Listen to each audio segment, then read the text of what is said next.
What's up and welcome back to the channel. So recently I asked you guys which video that you wanted to see next, and almost 50% of you decided on creating a financial plan for the new year. So grab your pen, grab your notepad, and let's get started. All right, so first things first, I recommend keeping your financial plan all in one place because you want it to be comprehensive whenever you are looking to review your finances. You literally have everything in front of you, and you can do this by keeping a notebook. You can put papers in a binder or whatever you prefer to clamp in the binder, and also you can keep it in a spreadsheet with multiple tabs. This is one of the ways that I do mine. So if, God forbid, I have a house fire and I lose valuables, my computer is stolen, I still have access to my financials. And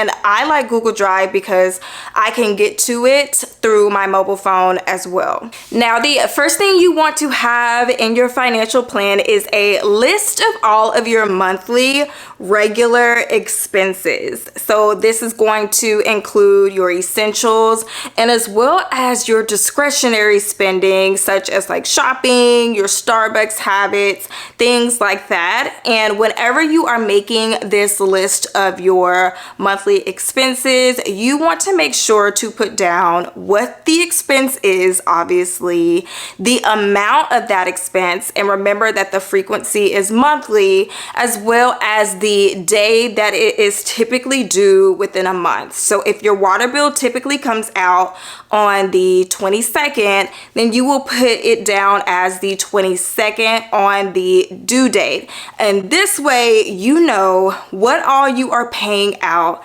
monthly. Now, I do know for a lot of us, we do keep track of our bills. So when our statements come in, we know how much is going to be withdrawn from the account or how much is due and when it is due by. But I always say to include your discretionary spending because you don't know just how much you have to work with when it comes to your financial goals until you include everything. It's easy to pay all of your bills. Maybe you have $200 left over, and then you blink and you have $10 left, and you have literally no idea where that money went. And when you don't know exactly where your money is going, it's really, really easy to feel squeezed. It's really easy to assume that you don't have enough to reach your goals, when in reality, you're just not maximizing what you have. Second thing that you need to include to have a comprehensive spending plan for the new year is a list of all of your debts. And yes,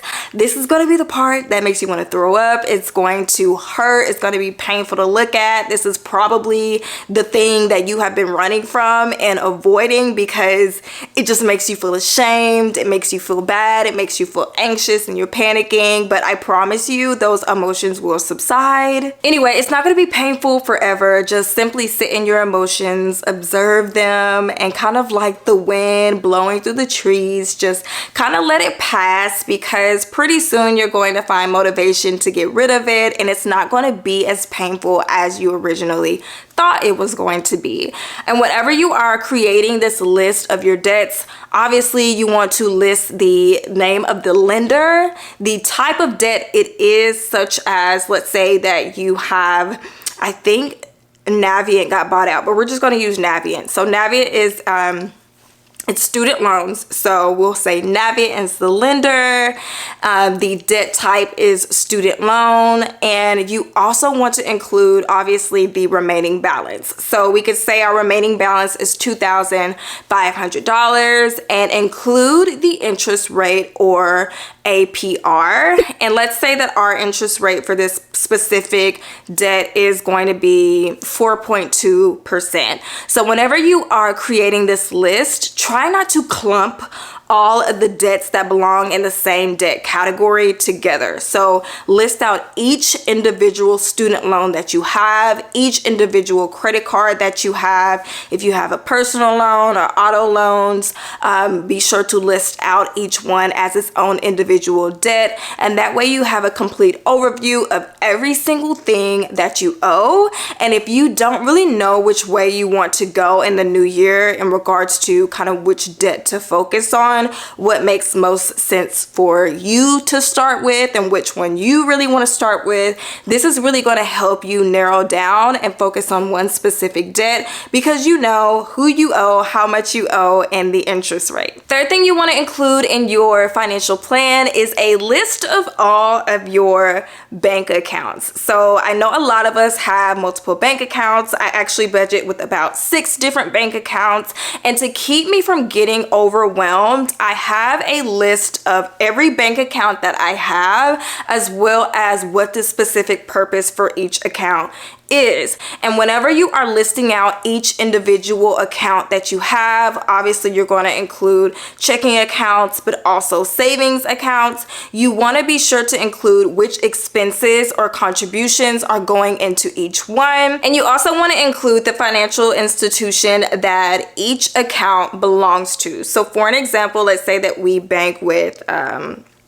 Bank of America, and it's a checking account, and it is for our hair and nails. So we call it hair and nails account. We put down that it belongs to Bank of America, and the expenses that it holds, obviously it's going to be hair and nails, and let's say waxes. So under that account name, that's going to be the bullet point. So hair, nails, and waxes. And if you want to take it a step further, you can put down the APY if you are earning interest on this account. All right, now next thing you want to include in your financial plan is obviously going to be your budget. Yes, this is the most important part. This is how we are going to maximize our money.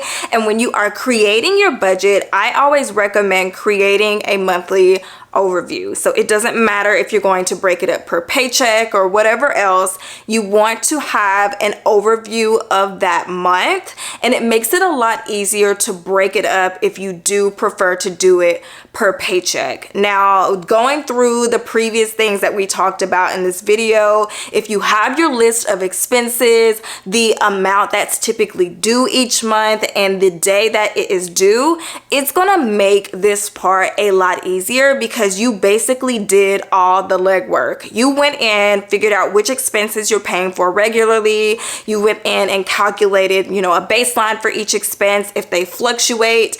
And if you do have expenses that fluctuate, I will leave up on the screen a little trick to find a comfortable amount to put in your budget. But once you do this, you're just basically putting those expenses in a spreadsheet or on your piece of paper to create your monthly overview. Now, I do have videos to use as resources, and I will leave one linked on the screen to kind of help you go through the budgeting process. But after you've created your monthly overview, if you want to budget per paycheck, and I recommend budgeting per paycheck, especially in the beginning, because it helps you to pace yourself, because if we are guessing, we are leaving ourselves open to a financial disaster. So let's say in your monthly overview, you budget $300 for groceries and you get paid twice a month. If you don't budget per paycheck, then you basically will be guessing how to allocate that monthly amount per paycheck. Might as well just go in, do paycheck 1 and paycheck 2, since you get 2 paychecks a month, and just do something like, if it's 300, 150 in this paycheck and 150 in this paycheck. That way, whenever payday comes, you know exactly how much should go where. All right, and last thing that should go in your comprehensive spending plan is an action plan. We need to know a step-by-step game plan as to how we are going to get to our goals. And speaking of goals, we want to go in the new year with one specific goal.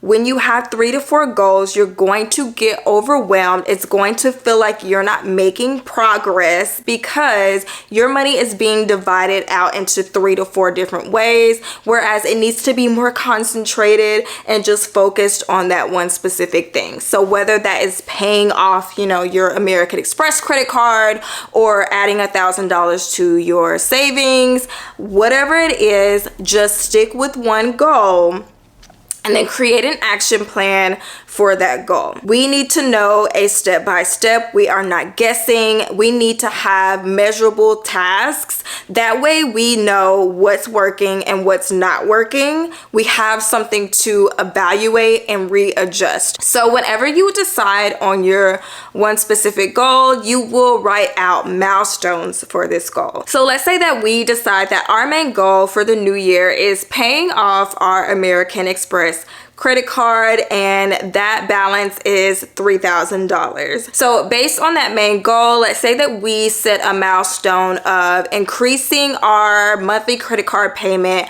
by $200. So we have this milestone, we know what we're trying to work towards, but we need to write down the how. Anything that you say you're going to do, you need to write down exactly how you are going to do it. So let's say that our milestone tasks, things that we need to do to reach that milestone, are something like, you know, bring our lunch to work 3 times a week. That's going to save us around $60 a week.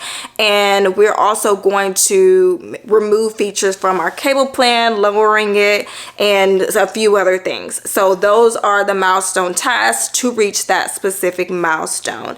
And if you want to take it a step further, because remember, anything that we say we're going to do, we need to write out how we're going to do it. And so if we say that we're going to bring our lunch 3 times a week, don't just leave it like that, plain and simple, because we know ourselves and we are going to justify and try to seduce ourselves into getting, you know, something from the restaurant whenever we're at work. Maybe we had a long day and we're like, this is going to make me so happy, but we've already committed to bring our lunch 3 times a week. So let's say that to do this, we are going to make a meal plan of 3 meals that we are going to bring to lunch. So we have our list of meals that we will be bringing for those 3 days. We include the ingredients that we need, go to the grocery store, get those meals, prep them at home, put them in our lunchbox every single day. And we also set up some additional barriers, such as only bringing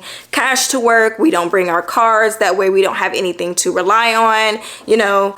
All right, so recap really quickly. These are the 5 things that you should have for your complete comprehensive spending plan for the new year. Number 1 is going to be a list of all your monthly expenses that you're paying for regularly. Remember, this includes discretionary and essential. Number 2 is all of your debts, including the interest rate as well as the lender and debt type. Number 3, a list of all of your accounts and each expense that each account is going to hold. Number 4 is going to be your budget, monthly overview, and if you're budgeting per paycheck, breaking up that monthly overview into each paycheck as well. And then number 5 is your action plan. One specific goal and the things that you need to do to reach that goal for the new year. Hopefully this was really helpful to you guys. Leave down below the goals that you are planning to accomplish in 2023, and I will catch you guys in the next one.